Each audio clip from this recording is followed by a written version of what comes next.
Yoga is union.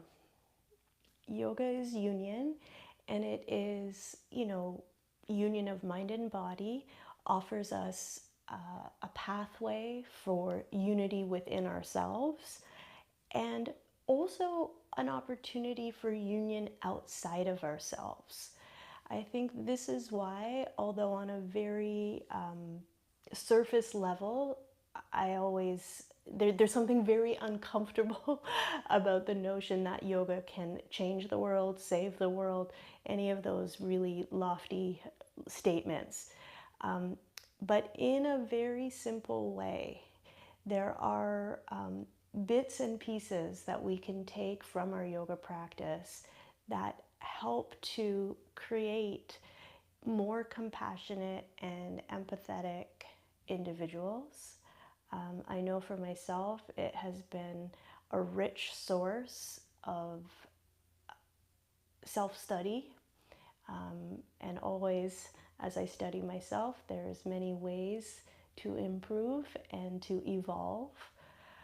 So I've been reflecting a lot about this, and I have been feeling very, very sad, dealing with some immense grief and anxiety over the state of affairs in many countries of the world. But in a very personal way, I have family and friends in Israel who are suffering immensely.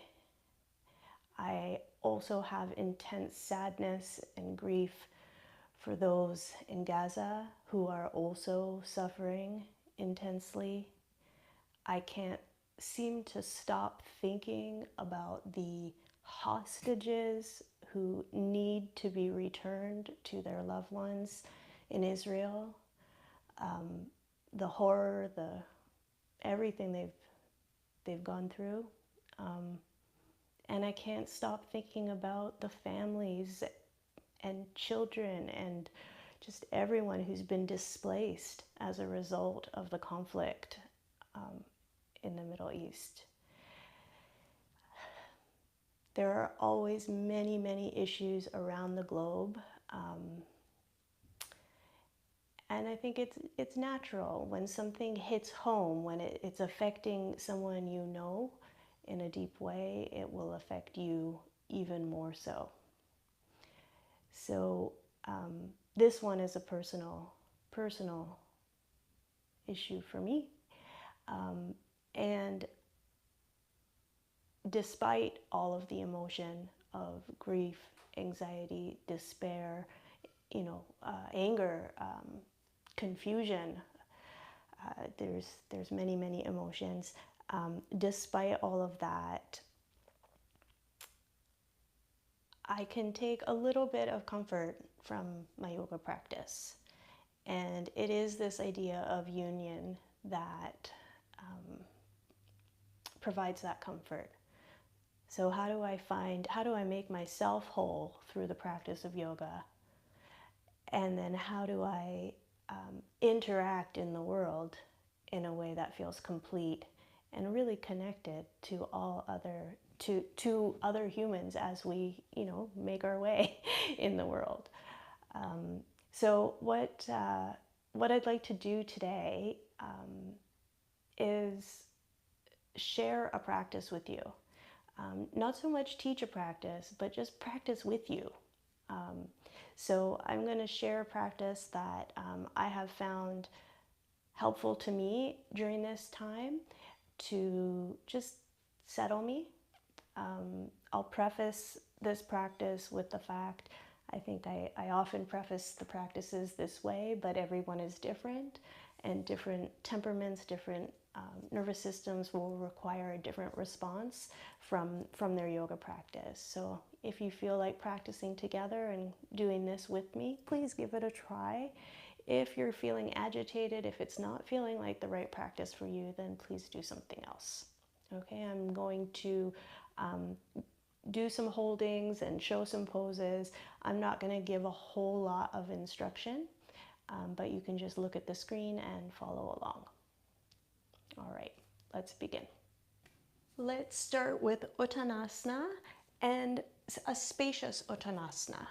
So legs maybe as wide as the mat, wider than your hips.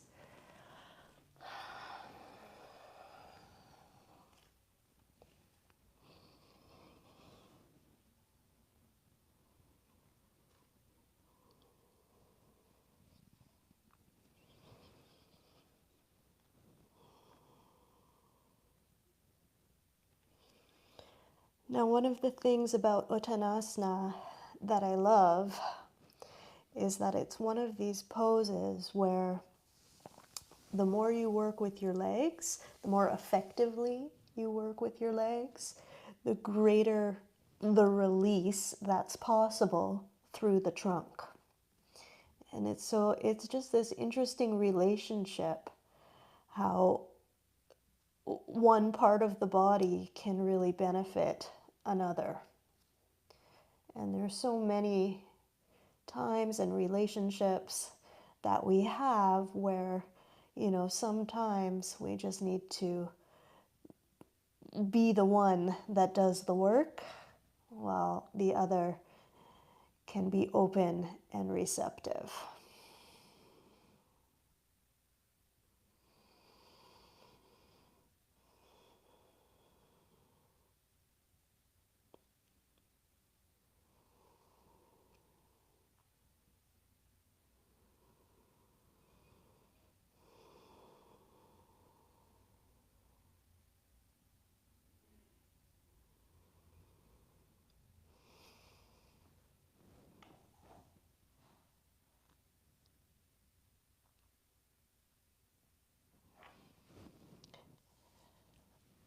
Now from this Uttanasana, transition into Adho Svanasana. And again, let's start with a wide Adho Svanasana, hands wide, legs wide, and then push up and back. Now here, it can be nice to support your head with something, support your forehead. So for example, with a bolster, or I'd probably go with something soft as opposed to a wood brick, like a foam brick might be okay as well. And this can just be an extra support and almost like a touchstone, right? There's a certain groundedness to the, if this makes sense for you, you can decide, but like a groundedness to the brain. That's what I feel when my forehead touches the bolster in this way.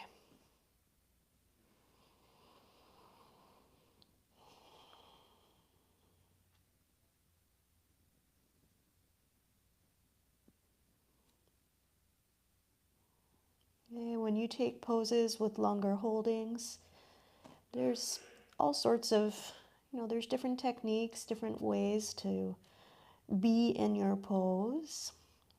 The focus on the breath can be quite helpful, soothing. I'm breathing in, I'm breathing out. But sometimes it's a little not so tangible, the breath. And so if you find that, feel free to just explore how each body part touches something concrete, right? How does your right hand touch the floor, your left? Where does the weight go?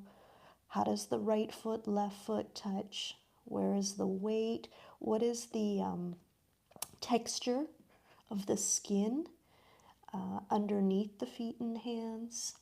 Is it clear? Does it feel congested? Sometimes just those kinds of little observations can almost, I find, take my mind to a place of stillness, right? I mean, there's always a chance you can go a little too far with those nuanced observations to a point where it becomes a bit obsessive. But on a good day, just noticing those little things, it brings a state of calm, centeredness, a pointedness. And then from there, I can usually transition to my breath.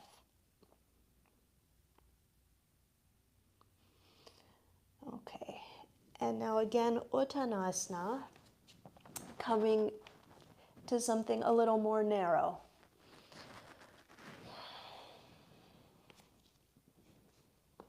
And here as well, you most certainly can support the head if you enjoyed that. Sometimes finding the exact height can be more challenging, but see what you can do. And the head hanging is also good. I find it really grounding to have my flat palms touching something and the crown of my head. So if you need to lift the floor by putting bricks for your hands, that's always an option. And then we've got that nice relationship again.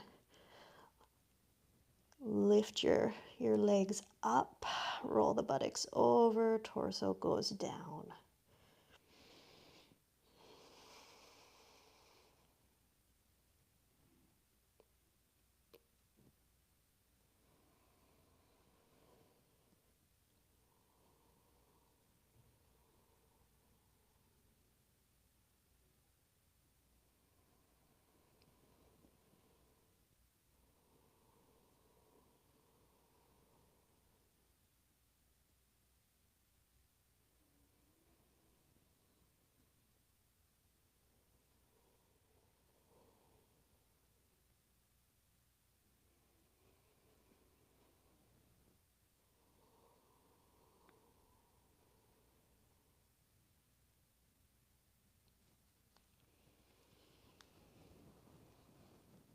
And when you feel ready, go next to a narrower Adho Svanasana. And by narrow, I mean the distance between your legs and maybe your hands. Not necessarily, not lengthwise, but widthwise is what I was referring to.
And then slowly come back up.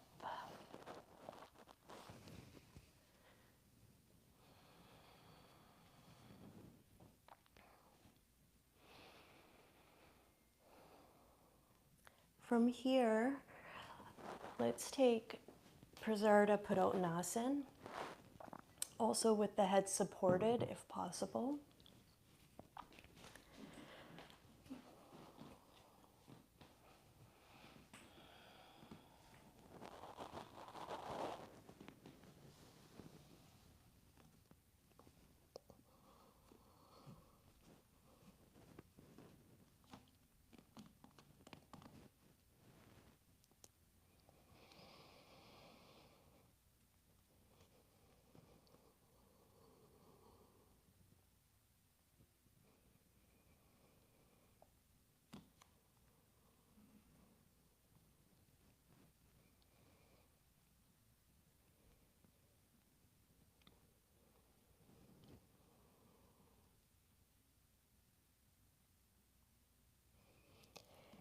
There's just something about these inverted postures that really, they really do it for me.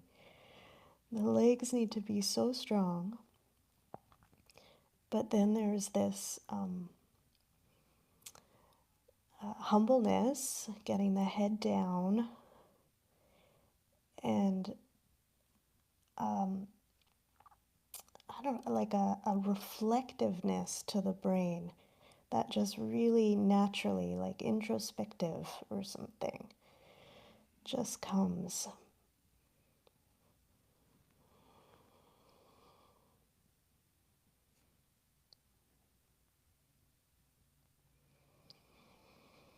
As you find the weight shifting around a little bit, just notice how it goes.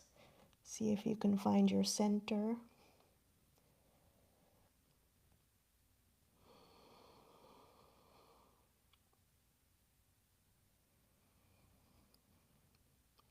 And keep checking in with your breath.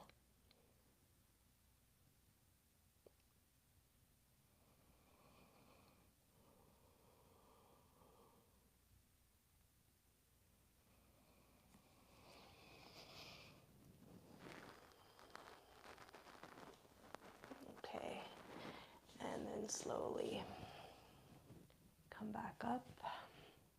Take a moment, steady yourself, and breathe. At this point, let's take Shirshasana.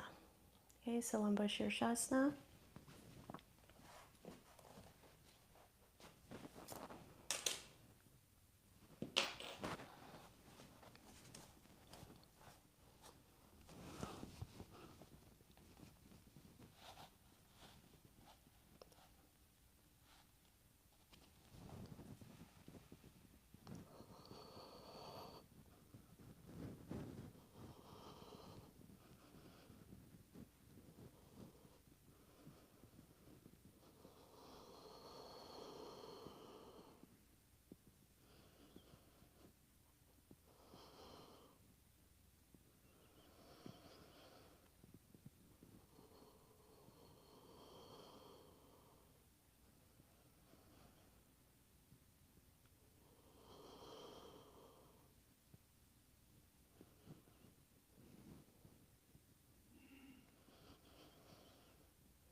I do always find the symbolism of Shirshasana really potent. You're quite literally looking at the world from a different perspective.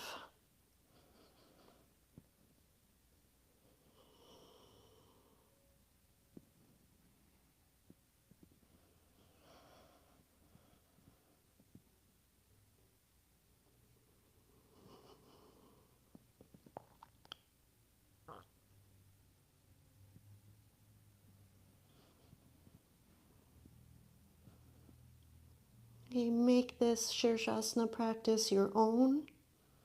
If you'd like to go for variations, insert them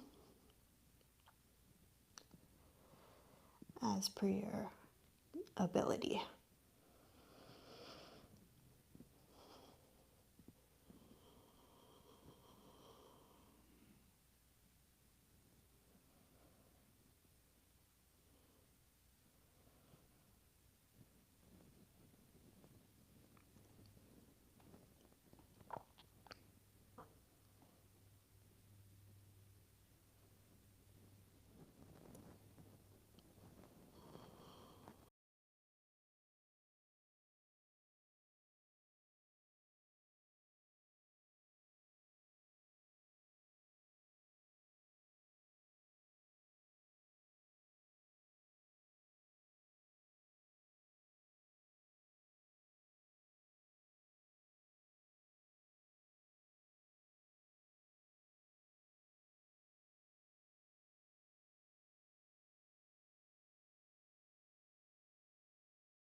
And in your own timing, complete your Shirshasana.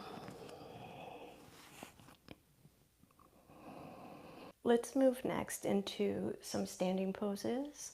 We'll go for Utthita Trikonasana and Utthita Ardha Chandrasana.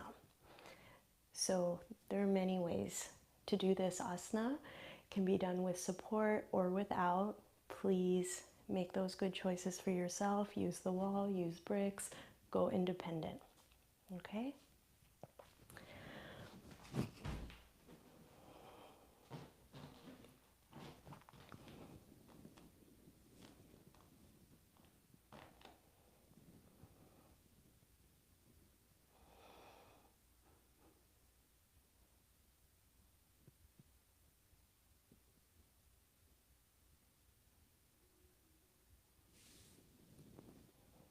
Find the holding, the length of time, the duration on each side that feels natural for you.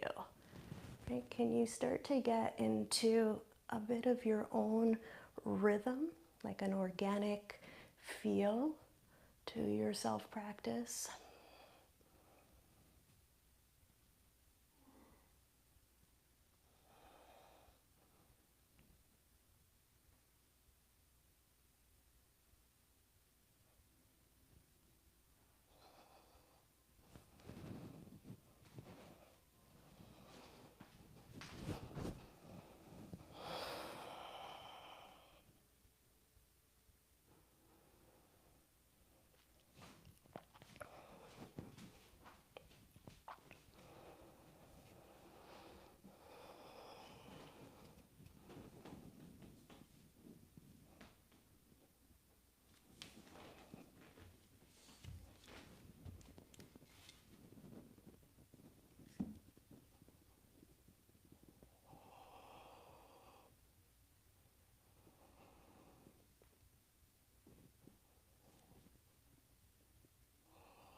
I'm set up next for Viparita Dandasana. And again, many different ways it can be done. Yeah, I'm going to do support here with the chair.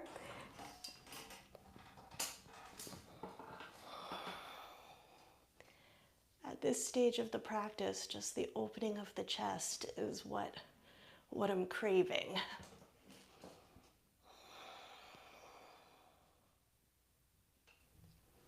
Okay, some folks may prefer to have their head touching something. Sometimes if there's neck issues or that sort of thing, it's quite a welcome addition to the setup. I enjoy just hanging.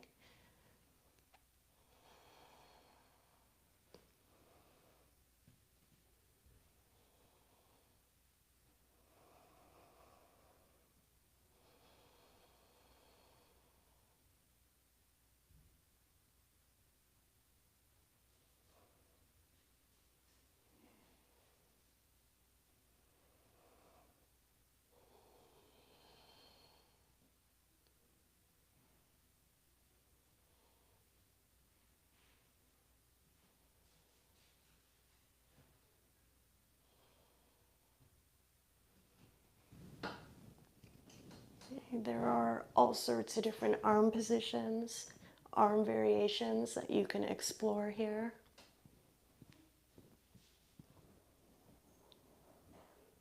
I've got my hands now in Shirshasana position, interlaced behind my head. This is one nice option.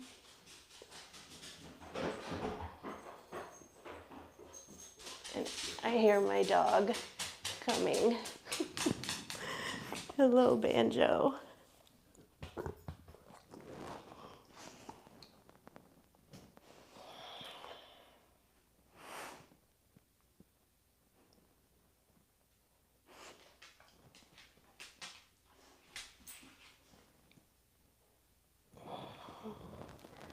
Sometimes I'll reach the arms over.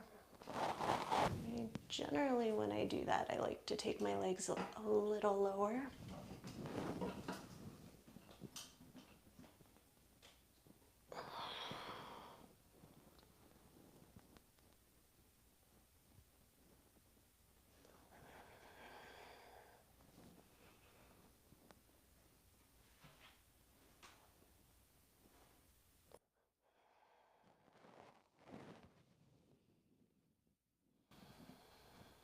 And again, this is not dissimilar to Shirshasana. It's one of those poses, different for everyone, and the amount of time you want to spend in the pose may be different for everyone. So different shapes will come a little more naturally for your body. I like to come up, recover, and then I'll often do just a gentle Bharadvajasana in between.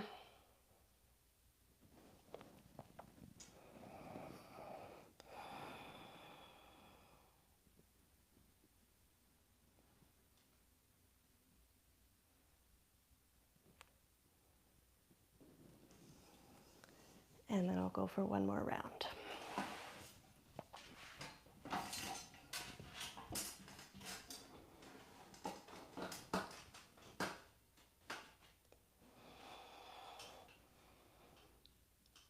It's also very common. A lot of times people will take their arms through. That's another option.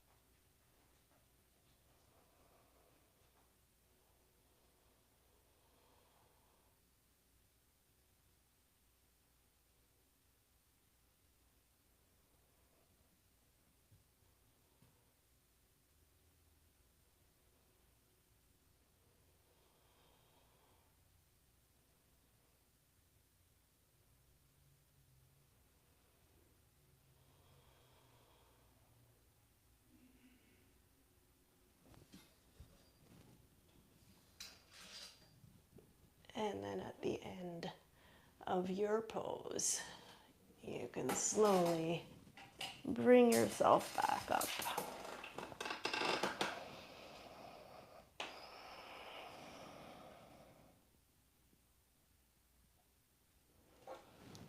And then again, a gentle twist, lift and turn.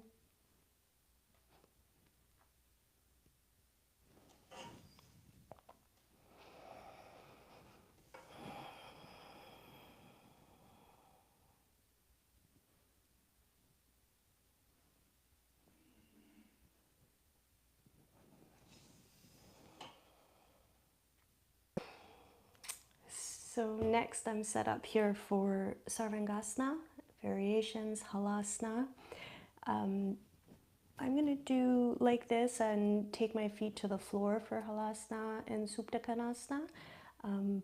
But of course you can take supported. You can do it with a chair or Halasana box. And also if you're looking for alternatives for Sarvangasana, you can absolutely go for Setubandha Sarvangasana, Viparita Karani. many options. Chair Sarvangasana.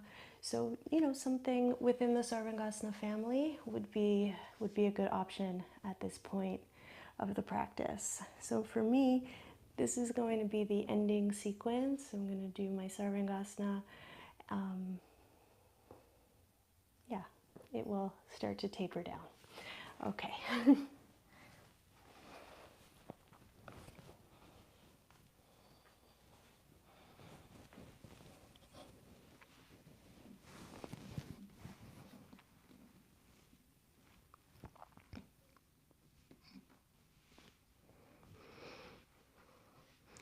I'm just using this. I have a pad here that I'm using. I like to put it in my back for my scoliosis because my back is quite uneven.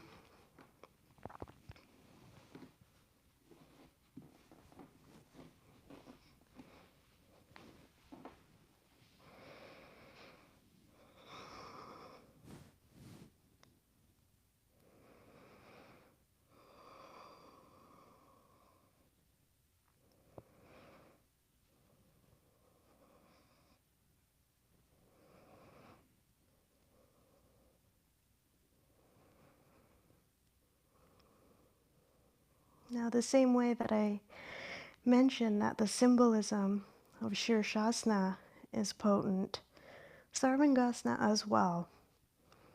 Both are inversions, but both have each, I find, have a very different flavor, very different character, a different effect on my brain, my breath. In Sarvangasana, you can see your whole body. So interesting perspective from there, to see that. In some ways challenging.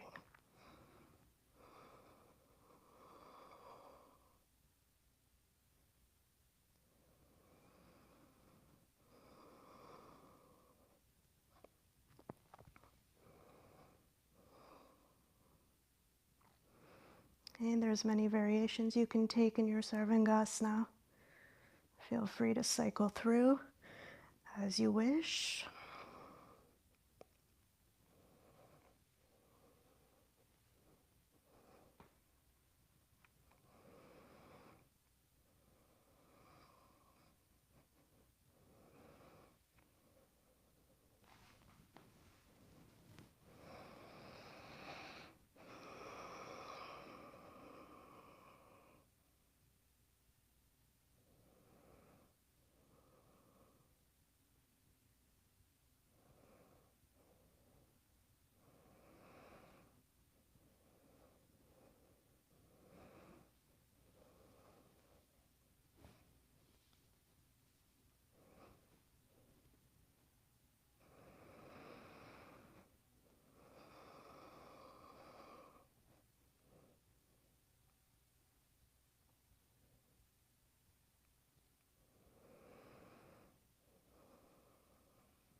For me, Halasana, Suptakanasana, these are asanas I can stay in with ease, whereas Sarvangasana is much harder for me. So for my sequence, I prefer to spend more time like this. It might be different for you.